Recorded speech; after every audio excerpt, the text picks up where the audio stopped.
lavender tips for you this fall, so you can have a look and see what we do with lavender to get it through the winter.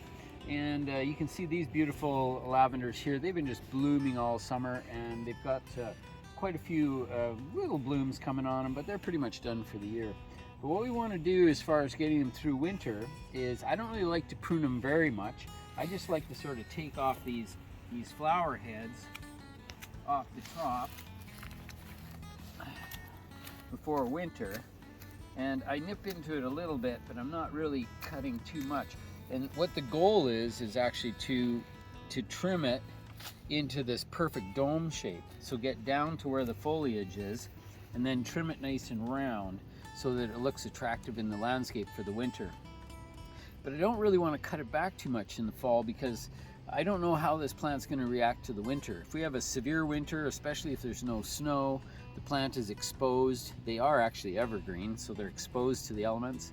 And then the plant dies back, and we have kind of an ugly, misshapen plant next year. But I do have a cure for that. So the ultimate cure for lavenders is to trim the plant into this perfect dome shape in the fall, so you get this beautiful looking mound through the winter time. And then in the springtime, you do a second pruning where you prune it really hard and you cut it back into just a very small ball, about 18 inches in diameter.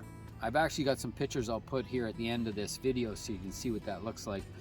And you'll see that if you do cut it back super hard in the spring, you get rid of all the old wood, you rejuvenate the plant, and it all shoots out of the center again, and it forms this perfectly round shaped ball, which is really what we want out of lavenders, these beautiful dome shapes.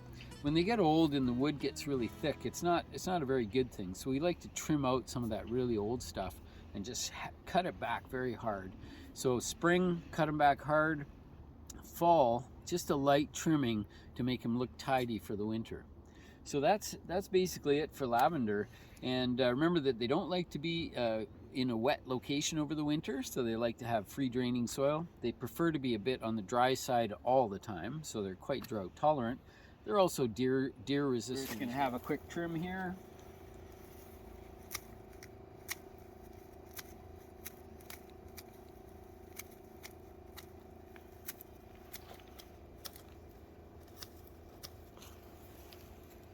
Now, one thing I'll mention is that I don't use my pruners normally on lavender. I use a hedge trimmer, and that goes way faster. The battery operated hedge trimmers are fabulous because they're so light and easy to use. So another tip there for you. But that's it for today on lavenders. Thanks again for tuning in to growercoach.com.